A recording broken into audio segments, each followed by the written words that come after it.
ايه اللي بيميز كلية الطب عن اي كلية تانية؟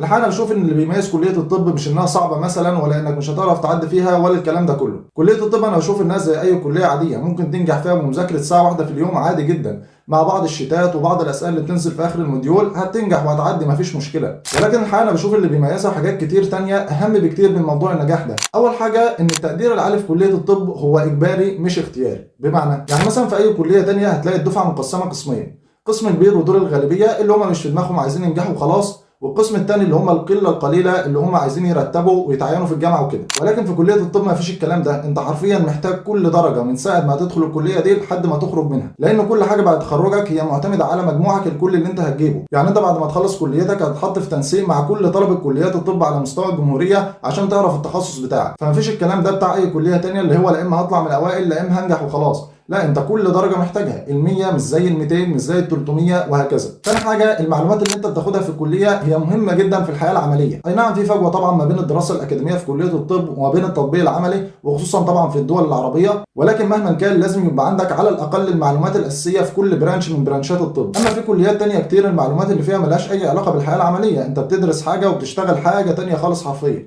ثالث حاجه، ان المذاكره بالنسبه لك كطبيب هي لازم تكون اسلوب حياه، لان انت طبعا دراستك مش زي اي كليه تانية مش هتتوقف عند البكالوريوس وبس، لا انت بعد كده هتاخد ماجستير، هتاخد دكتوراه، ومشوار طويل بعد كده. فانت حرفيا المذاكره هي راس المال بتاعك كدكتور، فانت لازم تكون متعود على المذاكره من البدايه من اول يوم في الكليه كمان. الحقيقه الهدف من الفيديو ده مش التنظير ولا انه كليه الطب بقى كليه مختلفه ولا الكلام ده كله. انا بس هدف الفيديو ده هو توضيح اللبس لطلبه كليات الطب اللي يسمعوا بعض النصائح من السوشيال ميديا، زي انك مثلا لازم تشتغل من اول يوم في الكليه، ولازم لما تتخرج تكون بتدخل مليون جنيه والكلام ده كله. انا عايز اوضح بس ان كليه الطب بتختلف في طبيعتها عن اي كليه تانية، فقبل ما تسمع اي نصيحه من النصائح دي لازم تعرف طبيعه كليتك وطبيعه المرحله اللي انت فيها. وبس كده، ودي كانت الاجابه على سؤال